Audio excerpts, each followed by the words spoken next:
I'm Dave Dolly with KeizerTV.com. We're here today at Keizer Fire Station. I have with me here Garry Whalen. He's one of our volunteers who has been with Keizer Fire in some of its formatory days. And this year in 2018, everybody, Keizer Fire District is 70 years old, starting in 1948. And Garry, for audiences, share with us what it was like and when did you get started with us? I started in 1976 and until about 1990. Wow. And how is it that you became to learn about the opportunities as volunteering as a firefighter? Well, when I grew up, I was born in Chicago, but my folks moved to the suburbs. In the town I lived in, Glen Ellen, had a volunteer fire service. And I always thought it would be just the coolest thing to be one of those guys riding on the fire engine. So when I moved here, I met a couple of people, Arnie Voland, who's now retired, who became chief after Dwayne Sanford, and Wally Mull, who worked for the Water District, who shared office space in this building.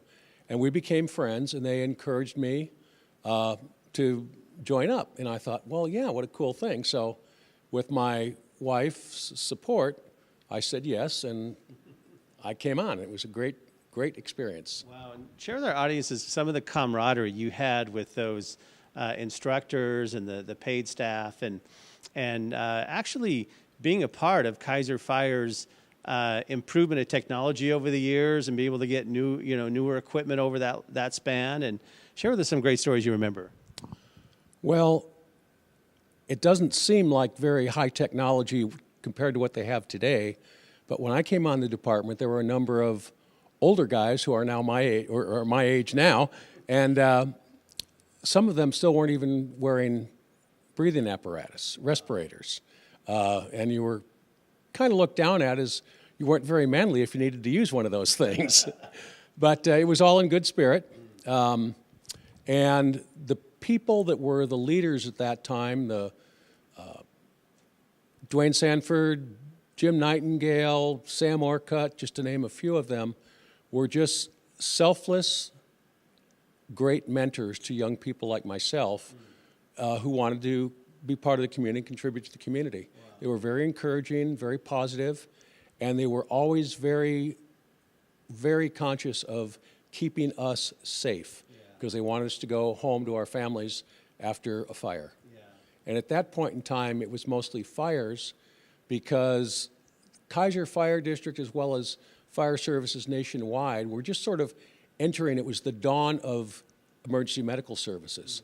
And Bob Wickman, who was a corpsman in Korea, was a volunteer here, and he headed up the EMS program, which was very primitive compared to what's here now. Wow. And there was a number of people who were EMT 1s and EMT 2s, including myself, and we would answer the EMS calls, and sometimes there would be other people that they didn't want to do the emergency medical patient care, but they were the drivers.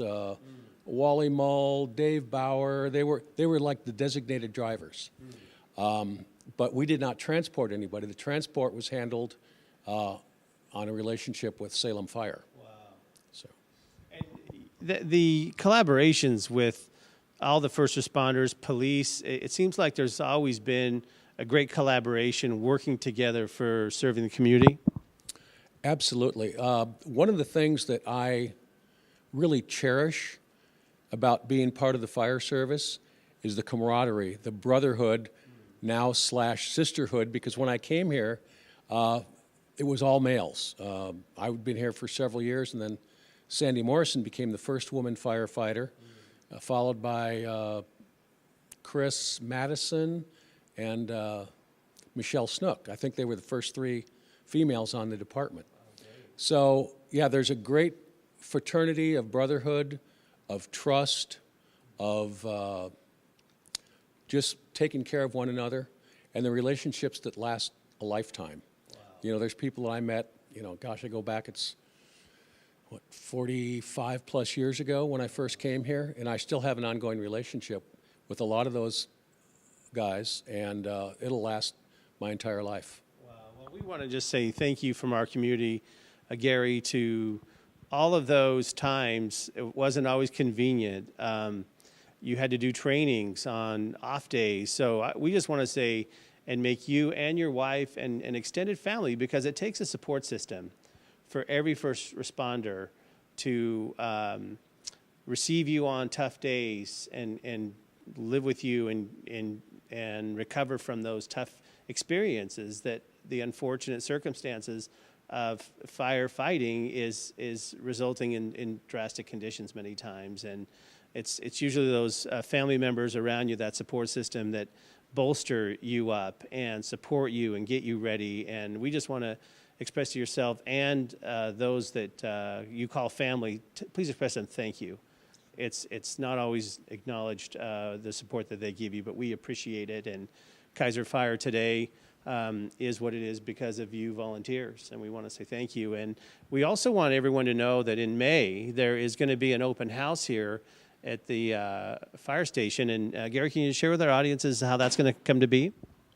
Well, I don't have a lot of details about it, but the reception is going to be here at the Keizer Fire Station on Shamawa Road. It begins at 6 o'clock and it will go to 8 o'clock. And there will be a number of former volunteers like myself who will be here to answer questions, to share our experiences with people who want to come in.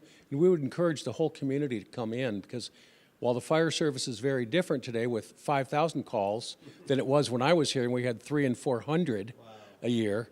And there's, it's just, the environment is different, but it's still a very family-centered profession to be in. And make sure you make it out. And we'd also like everyone to know that our historical volunteers are going to be the grand marshals for our Keizer Iris Festival parade this year. And so make it out to the parade. You're going to see some of our longstanding volunteers. Let's get out there. Let's shout from the sides of River Road during parade day and let them feel how grateful we are. But Garry, thanks for coming down to the station today as we acknowledge 70 years of service and hearing these stories of the great camaraderie that, you know, this may be a physical structure, but here in Keizer, we have a tapestry of relationships that aren't seen. But it's this relationships between men and women who live those monikers of pride, spirit, and volunteerism, and you evoke that. You've made that great legacy that a lot of us carry a great pride in Keizer, that not a lot of communities can have that front and center, this rich fabric of relationships, and you add to that. And Keizer has a great future, but we always need to step back and look back for 70 years. That's not a weekend, that's not 2 months, that's a lot of time. And again, this whole service started by one citizen saying, hey, we need a service. And it started from there and other people coming together for the good of the community. So thanks for talking with us, Garry. Thank you. And should one of our audience's members want to connect with you, ask about a story or something you mentioned today, how can they reach you? The best way to do that will be at the open house on May the 14th, here at the station at between 6 and 8 p.m. All right. Well, we're excited to see you all there. And for more great stories here in Keizer, visit KeizerTV.com. Thank you.